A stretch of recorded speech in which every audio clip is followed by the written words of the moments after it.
Hello again, Daily Dub, Meet the Dubs edition, and we have the elusive Andrew. I call him the elusive Andrew on here, even though that's never been a thing, just because he's just randomly here. I pop up every now and then. Sometimes in disguise, sometimes from a correspondence. Yes. Deep in the bowels of State Farm Arena. Stadiums, or randomly in Texas, or things like that. And probably just because a lot of the folks that you see are in the general area of me, whereas Drew lives a little bit further away, where we grew up together. And so meeting Andrew is another blast from the past for us. We've been friends for, man, it's like 20 years or some number like that. That makes me feel very old. It's getting up there, yeah. Yeah, I don't love that number.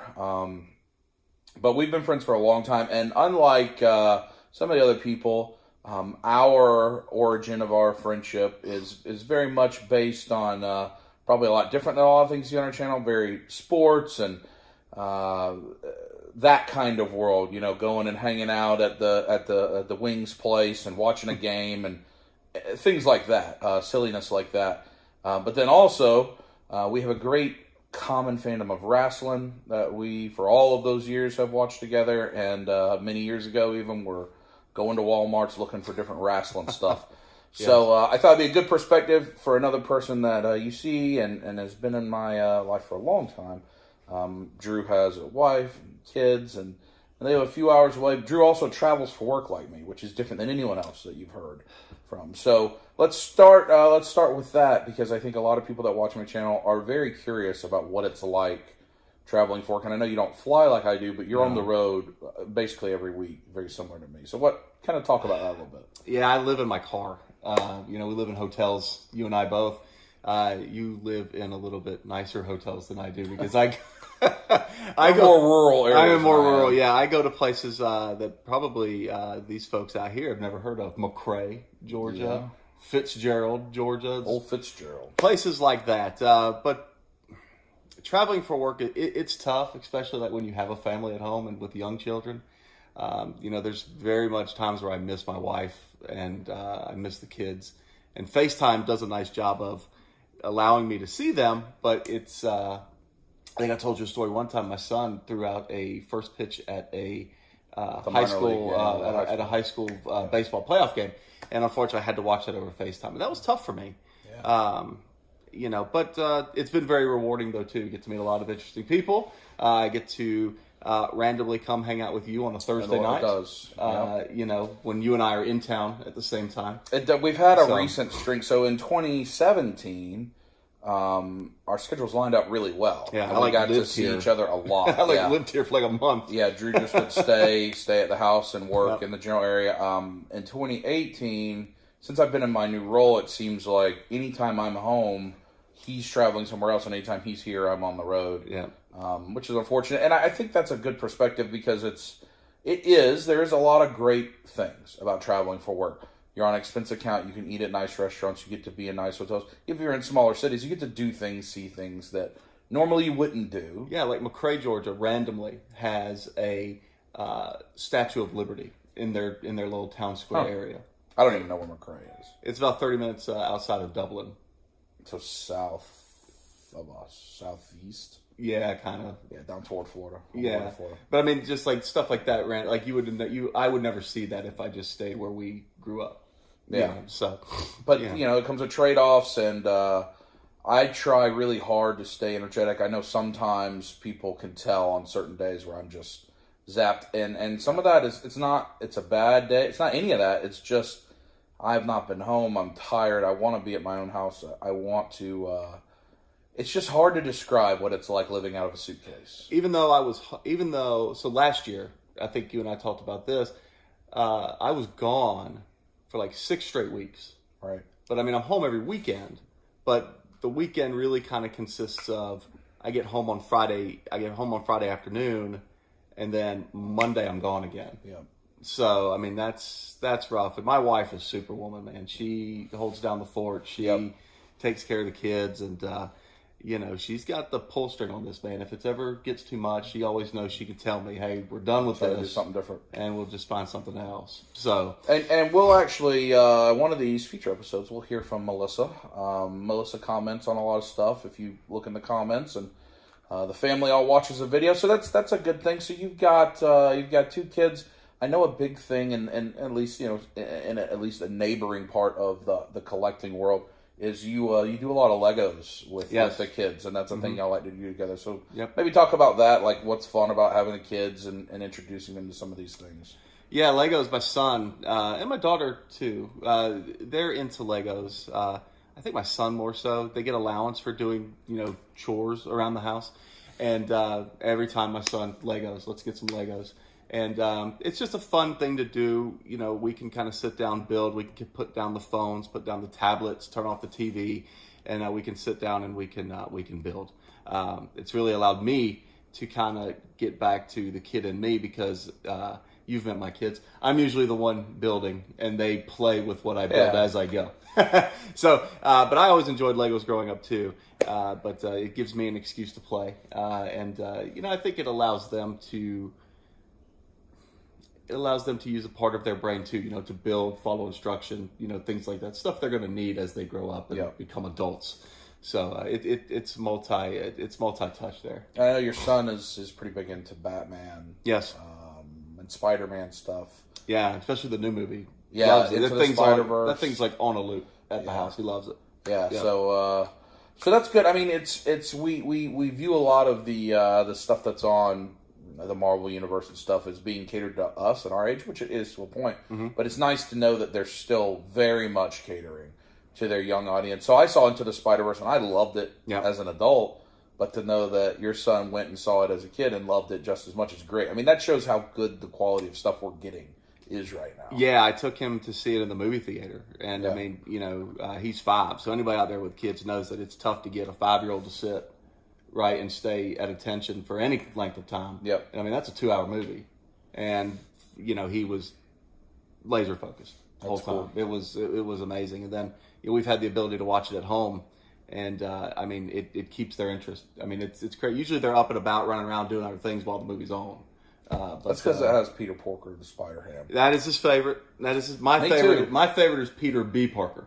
In the sweatpants. With yeah. The Yeah. At Toylanta, actually, we saw people cosplay as Spider-Man Noir and as Peter Parker in the sweatpants with the belly hanging out. It was very good, actually. I almost took a picture of them, which I don't love taking pictures of cosplay because I'm really just taking pictures of some random dude with his belly hanging out. But it was very good. I really like that. All right, so final thing, you're into wrestling figures, and like right now, you're on a big kick of the Mattel releases that look like the old Hasbro, little bitty wrestling guys. So maybe talk a little bit about that. And I know there's some you're looking for. If any of you have extras of those you're looking for, message me and we can probably work something out because I know there's some that Drew's looking for. Yeah, so actually I got turned on to those by watching an episode because you kind of were telling me about the Zack Ryder, Kurt Major Hawkins. Wrestling Figure Podcast. Yeah. And actually, I love that. That's a great podcast YouTube channel. And they actually went to the headquarters and they were talking about these retro figures, and I saw them, and it was like an instant flashback to when I was a kid. Yeah. We had all those little wrestling guys, and we would wrestle with them, fight with them, things like that. Because I think I've heard you talk about down here. We grew up in the South, so I mean, wrestling is kind of what you watched on Saturday mornings, Saturday evenings. It's the one thing that's kind of carried through with me, kind of like you with comics. Yep. Right? Wrestling has carried through with me into adulthood. We talked about that last night. They grabbed us. Yep. And they won't let go. They want that $10 a month. God. They won't let us stop. God. But anyway, so I went to Walmart to get Legos for my son, and I saw a Shawn Michaels Hasbro. Little retro guy. Yeah, and Shawn Michaels is my all-time favorite. So, of course, I bought it. And then I saw Kurt Angle, and then I ended up walking out of there with like everyone they had. Well, because they had it was meant to be, right? They had Jericho, but you didn't get Sheamus. I didn't get Sheamus. Poor Sheamus. I know, he's still the show. It's a great entrance. It's true, and they're like $10. Yeah. Drew doesn't quite have the OCD I have. He feels so he's a completist, right? Yeah. I buy the people I like. So if you were ever to come to my house, I probably have like 4 Shawn Michaels, 8 Ric Flairs. Yeah. You know? Yeah. You know, just I buy my favorites. The Woo edition of the wrestling game. Yeah, I spent a little money on that, yeah. But I got a piece of Ric Flair's robe. Yeah, do you like sniff it? No, but I wish it Rub it up on your bosom? No, I wish it was big enough to wear. And I could do like the... Well, they had the robe during the Toys R Us going out of business thing. That was sketchy, it seemed. It but, you know... Halloween costume. Yeah, but, you know, so when you present your wife with an option like that, hey, look at this, can I buy this? And she kind of gives you that look. It's kind of like, okay, maybe not this time. You know, she already puts up with me coming home with like random, like little figures and stuff. So, you know, we... Showing up in just the robe may not be the best choice. And the belt. Well, maybe. You never know. You never know. But yeah, so it was random. It was like 3 of like my favorite people, right? Jericho, Angle, and Shawn Michaels, all in that one little in that grouping. So I ended up walking out with all of them. And then you know, I go to Target randomly, and they talk about Dean Ambrose leaving WWE. Yeah. So I found the Dean Ambrose one. I was like, I wasn't going to buy that, but then I was like, maybe I should. And the same thing with the Jericho too, right? Because he went to the Cody Rhodes deal, the AEW. Yep. So they're not going to be producing those potentially anymore. It's true. So you know, I snagged those. But yeah, they just bring me back to like when I was a kid. You know, same thing like with the Legos with my son. Takes me back to like when I was a kid. And I have quite a few Elite figures, like you do. And you know, those aren't really, you know, for touch and play, you know, in my opinion. But my son and my daughter, they can play with those little Hasbro ones. Yeah. I'm not super afraid of those getting destroyed because they were $10. What are the ones you're looking for that are older? Well, currently, I would love to find a Flair, you know, because he is my all-time favorite. So I'd love to find a Ric Flair. I did see that they do have a Rock and a Stone Cold Steve Austin. Those are 2 from my childhood that I would love to have. Are there any old, like true vintage ones, the old ones that you'd like to have? Like, you know, Million Dollar Man. Yeah, Million Dollar Man. Yeah. He's one of my favorites from growing up. Hogan. I mean, if they make a Hogan one? If there was a Hogan, that would be, because, you know, Hogan is... Yeah. You know, he's my 1B. Hogan. He's my 1B. Shawn Michaels is I'm sure they were the Hogan, because those are from the early 90s, I would think. So Hogan was on everything when we were growing up. Yeah. If you have an amount of those, let me know, because I know some people have things like that sometimes that they stop collecting or are left over, and they just are in the garage, and they don't know what to do with. So let me know. Yeah, because I threw away a bunch of stuff when my parents moved. I wish I would have known that this was such a thing, because... you know, I had like all the Ninja Turtles. I had like the what is it, the little Technodrome thing. I had that, and like my parents just had it all in a box, and they're like, "Hey, do you want to take this with you?" I'm like, "No, I don't want to move that." No, right. And you know, I wish I would have known that. Yeah, I got really lucky with video games that somehow Mom had kept a lot of classic video games just in the garage for years. And this is like 8 or 10 years ago, right when about 6 years ago, right when the video game vintage market blew up. And we sold some Super Nintendo games for like $200, $250 because they're hard to find. I didn't know it's a game we played and got from video to go or something. I don't know. You have to blow in it to make it work. Yeah, all that. Mm-hmm. So anyway, all right, we're gonna go to breakfast. You know what you got to end the video with? Give him a little one. Oh man, it's a little early this morning, don't you think? Yeah, give him a little razor one. Ooh. Yeah. Touch it! No, that's wrong. Oh, that's not mine. What's mine? Put it in the mouth? No, sir. We end with squeeze it. Squeeze it. Squeeze it.